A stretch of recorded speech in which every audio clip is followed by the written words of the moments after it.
So boom, SKG just popped out with 2 different interviews speaking on Big U. One of them an old sit down with Tasha K that starts circling again like bad news, and the other one with TMZ that just dropped a couple days ago. Now both interviews got motion, real spicy energy. She aired out a whole lot, made some wild claims on Big U's name, and everybody's been glued in ever since. Let's start with the Tasha K one. After that interview went up, it started spreading fast. The internet was eating it up. Everybody was looking at Big U different now. Side eyes, think pieces, all that. Then a couple months slide by, and guess what? SKG and Big U run into each other literally in real life out in LA. Yeah, like a say it with your chest type moment. And that little run-in didn't end in a conversation. Nah, SKG ended up in handcuffs behind that. That's in the movies. That's in the movie. Yeah. First of all, real quick, how did you even get affiliated with gang culture? Now, I know it's kind of like LA's culture, but like, you know, what age did you join the gang? So I come from a generational family of gang members. My brother, was from 6-0. My uncle was from 6-0. My grandmother lived in the 60s all our life. So it was just kind of like a generational thing. Okay. You know, wherever your grandmother lived, that's basically where you're from. She really grew up with Nip. This wasn't no industry link up. They was solid, tight for real. She loved Nip, and from the way she tells it, they had a real bond, real history. She even played a part in the early blueprint of his career. Not no clout claim, really behind the scenes paperwork, logistics, making sure things moved how they were supposed to. But somewhere down the line, that relationship started to fade. And according to her, the one who drove a wedge between her and Nip, you guessed it, none other than Big U. You know, you and I have had some past conversations. You know Nipsey, y'all grew up around the same area? Yeah, me and Nipsey were from the same area. Did you guys ever like build a relationship? How was that? Yeah, Knowing Nipsey. so Nipsey came around me in like 07, 08 when he was first coming out, and he was working his projects, his mixtapes and albums and stuff like that. Okay. And I was working at a radio station in LA called 93.5 K-Day. And I was working under Roy Laughlin and a guy named Michael Durbin. So me and Nipsey being from the same neighborhood, I wanted to help him. So I had him come up to the radio station and talk the owners into playing his music on the radio. And Okay, so it was all positive. no, it you know, Nipsey.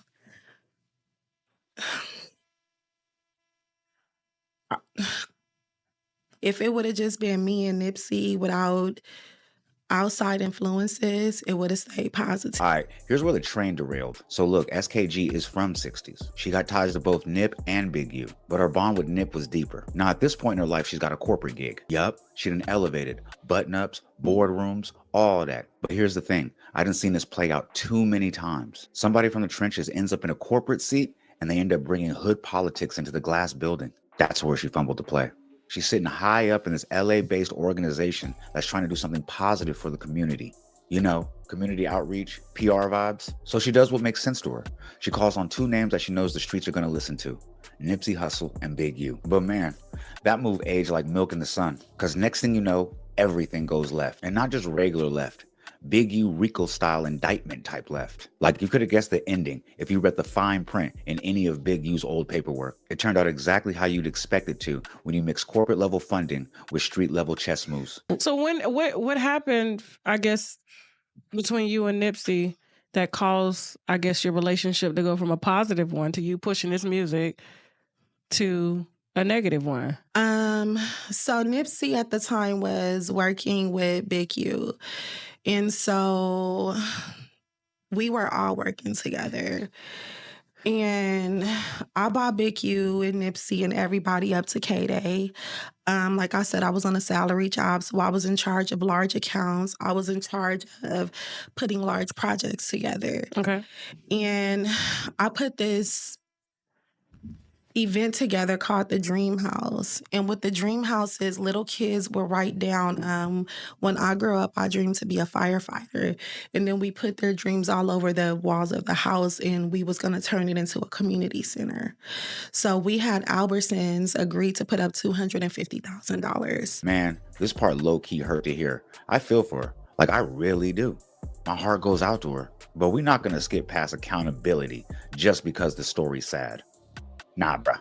So check it. Shorty got put in charge of $250,000K budget at her corporate job.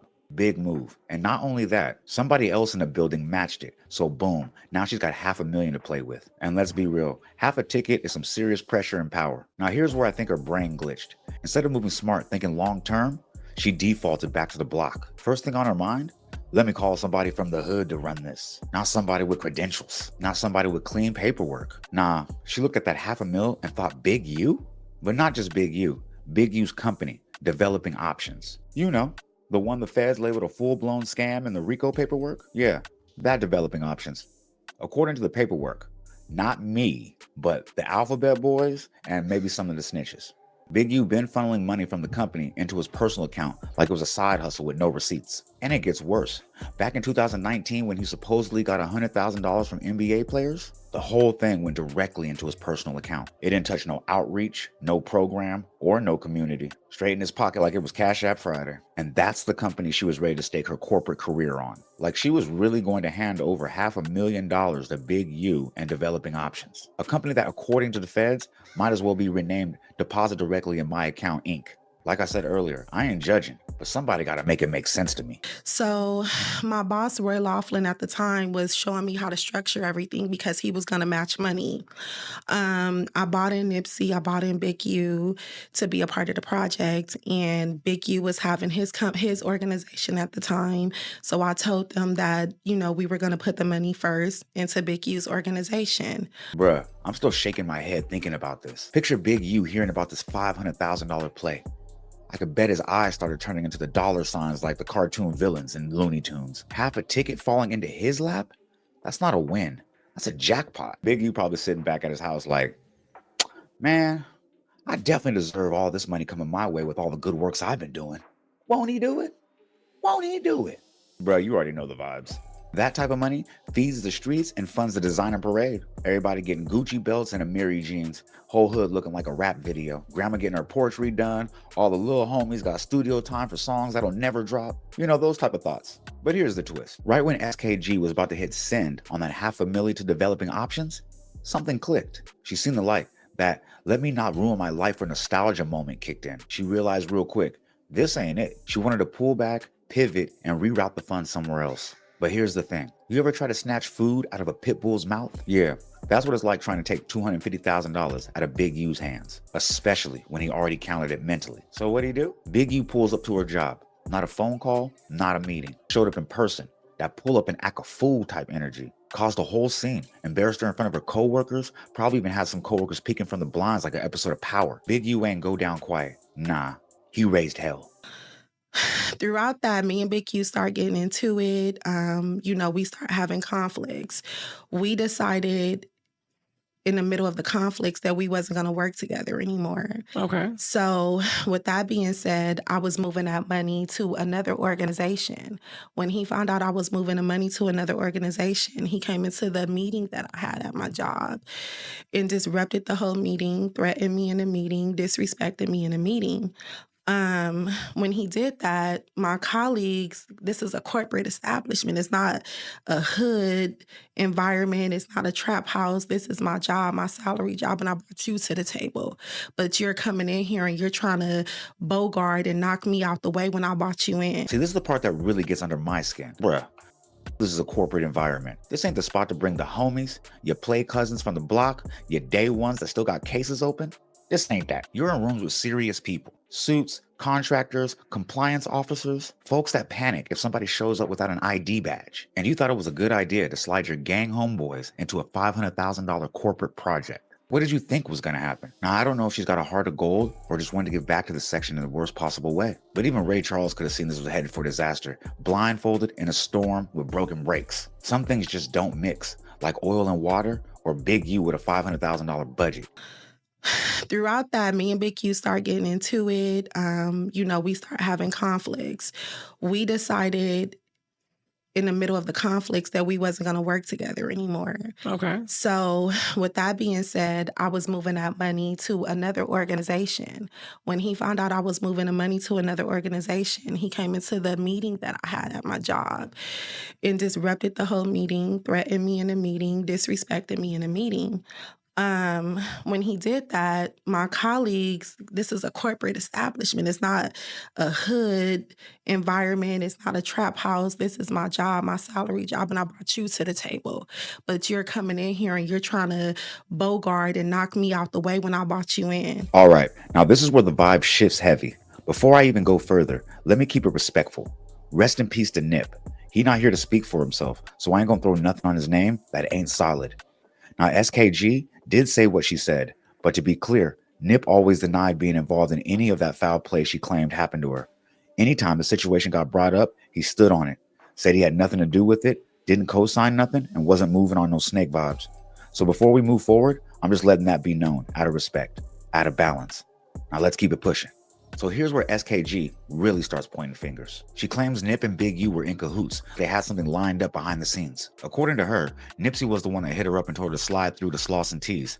And out of respect for their past, she pulled up. But the moment she touched down, something felt off. She said the energy was weird from the jump. That gut feeling you get when they don't math, but you try to play it cool anyway. Nip was already there, his folks was there, and she said almost immediately, what was supposed to be a regular visit turned left real fast. It wasn't just a bad vibe, it was a yo, I'm in some real danger type bad.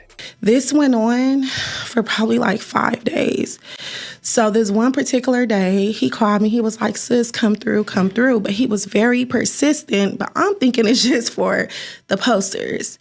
So I pull up, walk in. Him and Fats is behind the counter.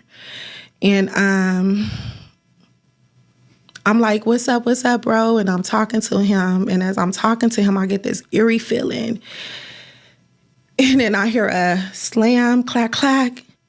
And I realized I was set up. And so... What do you mean a slam, clack, clack? The door slammed. Okay. And when I turned around, Big U was there and another guy, and he just slapped me. And I grabbed my face and I'm like, what you slapped me for? And he was like, gonna embarrass me in the meeting. And then he just jumped on me. Man, this part's hard to really even stomach. But Big U never got charged for any of this, so I'm not gonna say he did it. But when you hear how SKG talks about it, you can see the pain all in her face. Bro, she's not just telling a story. You can tell she's reliving it. And it's something that she's carrying around with her to this day. And what makes the story even worse? She was pregnant when it happened. This wasn't no petty drama. It wasn't her being messy or playing both sides. She was just trying to do her job. She was in position, holding down a real role, trying to pull folks in on a project that could have been big. But when she realized the play wasn't clean, she tried to pivot, keep her job, and protect her name. And in the middle of all that, this is the situation she ends up in. She wasn't trying to do nobody dirty. She wasn't stepping on toes. She was trying to clean up a mess she didn't even make and ended up dealing with some straight evil behind it. This just don't sit right, man. Not at all. And I looked at Nipsey and him and Fast just put their head down. And I just was like, you set me up. Like, I trusted you. And you set me up, had me walk into this spot for this man to beat on me. And I'm pregnant. How far? I'm sorry. I don't even want to. I get so mad about this, Tasha. I get very upset. Hey, Jasmine, can you bring some tissue, please? Kill that nigga for this, because I get so upset. So Big U, who's currently on the internet now, beefing with Whack 100, beat you while you were pregnant? And so... How far along were you? At the time, I was like going on 4 months. Hold on. Thank you. There we go. I get so mad and you said, about it. And you say you believe... Thank you. Huh? Okay, gotcha. So, and you say you believe that Nipsey set you up? when I looked at him and they dropped their head, I knew. It's like, bro, you called me, you walked me in this spot. Like, you knew this was gonna happen to me. And you trying to act like it was the posters, you knew. So he beating on me, he hit me all in my face. I'm grabbing my stomach. And he just like, he like,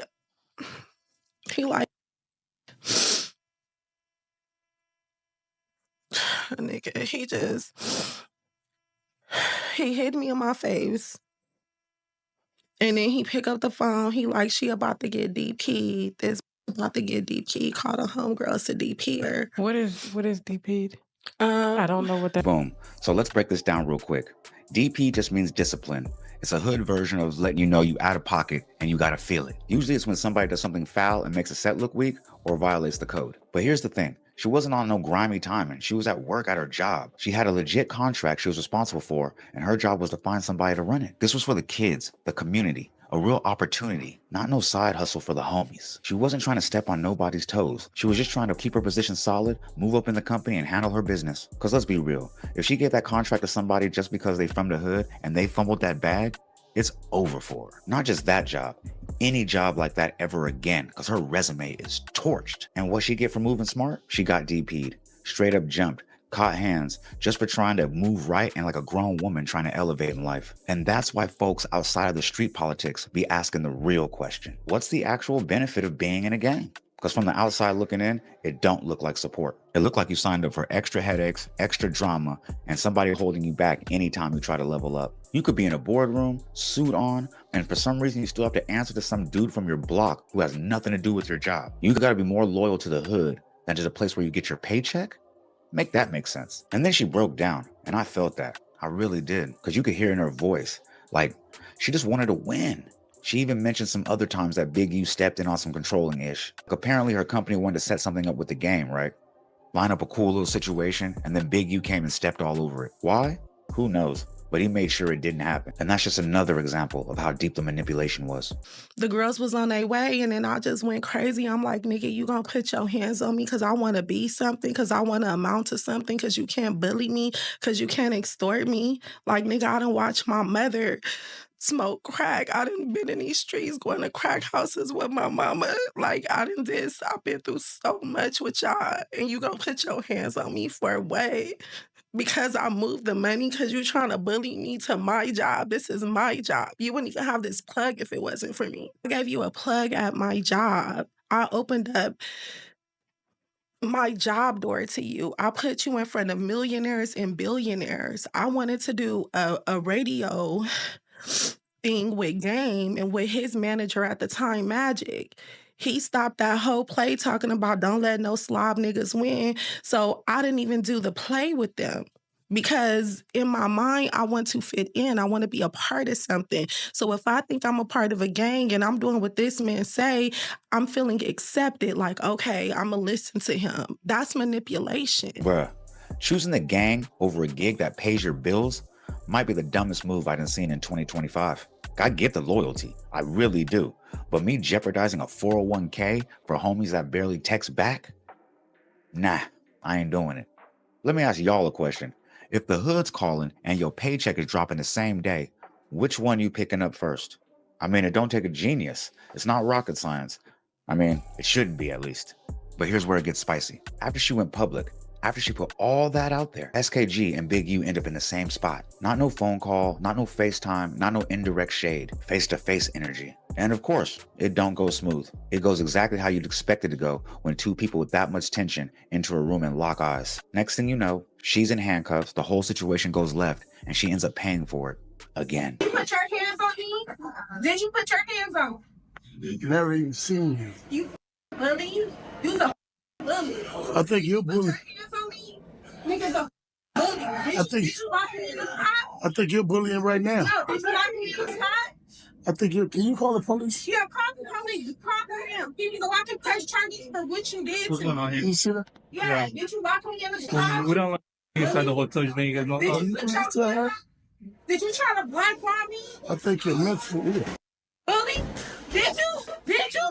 You bully? Did you just throw something at me? Did you Bully? Did you see that? Nigga, if I have my burger, I'll blow your ass back. Bully? Alright, just Did you ever make me lose my baby? Did you put your hands on me? alright. Don't even think I'm a bully. Wow, this nigga's a bully. Call the police. Okay. You bully ass nigga. Did you put your hands on me? This nigga's a woman beater. Big U, you Jimmy. And then she just let it fly. She straight up said that she thinks Big U played a role in Nip's death. Not hinted around it, not danced around it. She said it with her whole chest. She really think he had a hand in that situation. And she ain't stopped there. She also claimed that Big U was extorting food vendors outside the local high school. Like he was pulling up the taco trucks like, you want to get out those carnitas? Then run it. To me, that's wild. The taco lady, bruh? We pressing the taco lady at the courts now? That's what we doing? At this point, where do the lines even stop? No, Big U is facing a lot of serious charges right now. I mean, you've spoken out about him in the past. I mean, do you think there's any truth to these allegations? All the allegations are true, yeah. He's just a monster. He's a bully and he deserves to be in jail. He should have been in jail a long time ago. I know one of the allegations against him is murder. I mean, you think that one's true then? I don't understand why the family would lie. The family reached out to me and I did speak with the family, and it's a sad situation because we're talking about a child. This was a child. Big U is a 60-year-old grown man, and you have two different type of people in this world. You have people that are screaming free a 60-year-old gangbanger, and then you have people that want justice for an innocent child, and you need to figure out what type of person you are. I know the allegations are true, you know, but they say you're innocent until proven guilty, but in my opinion, he's guilty of everything. Look, I can't tell you with 100% certainty what's facts and what's cap because I wasn't there. I can't tell you what really went down. But one thing I can say, she sounds believable, like real believable. The way she tell it, the way she moves when she speaks on it, Big U better hope that she does not have to come to court and testify against him. No, would him, going to jail help you, sleep easier at night? Do you feel like the LA streets are safer now? Well, as far as me, I'm going to be safe regardless, if you know what I mean. Oh, wow. I'm going to be safe regardless because I'm not playing. I'm going to protect myself.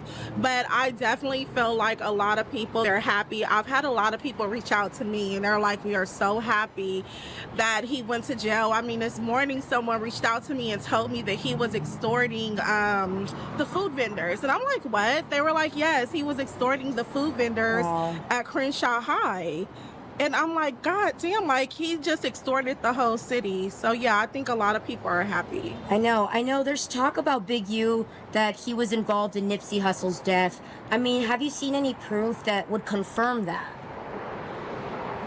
For me being over and growing up in that area, I'm going to tell you guys this. He definitely has something to do with that. So boom, she ended up catching her throwing a water bottle at bruh. A water bottle. Not a gun, not a brick, just some bottled up frustrations. Literally. But the crazy part, she might have got the last laugh. Because while Big U's sitting down right now, she went and slid over to TMZ and got her get back the media way. She aired it out again. And this time, she doubled down, told TMZ flat out, yeah, I think he's guilty. But she ain't stopped there. Nah, she started running down other stuff she thought Big U was involved in. Stuff he ain't even been charged for. She making it clear. She holding on to receipts. Or at least she feels like she is. Look, I've never met Big U a day in my life. I've never shook hands with him. I've never sat across the table from him. I've never got the, hey, yo, young blood, let me holler at you for a second. Nothing. But based on how people speak on him, let's just say the streets got a long memory and a longer list of reasons not to rock with him. Some legal, some, let's just say, unsolved. I'm not here to play judge or jury. Everybody deserves their day in court. But when I keep hearing the same whispers from 10 different corners, there's probably some smoke coming from that blunt. And I mean that with all disrespect to people trying to protect that image. There's been hella rumors floating around about you. From you trying to tax Nipsey's estate by pressuring the Queen Lauren, from your name being quietly mentioned behind his death, to stories about bodies, power plays, and crimes that never made it to court. But real ones, they've seen enough to know where the shadows fall. So the question ain't even about guilt anymore. It's bigger than that. Rayshawn's gone, but LA might be able to start healing now that the monster's caged. Only time will tell. But me? I'm gonna sit back and not say free him and just wait for the gavel to drop. But hey, If you made it this far, click the left side of your screen to see why Yella Beezy is definitely cooked after this new information drops about his case. Also, don't forget to leave a like, comment, subscribe, share to be aware, put me in that algorithm because I need to be there, man. Because I know there's 10 other streamers out there doing it like me, but Fuck that little 10. I'm maxed out.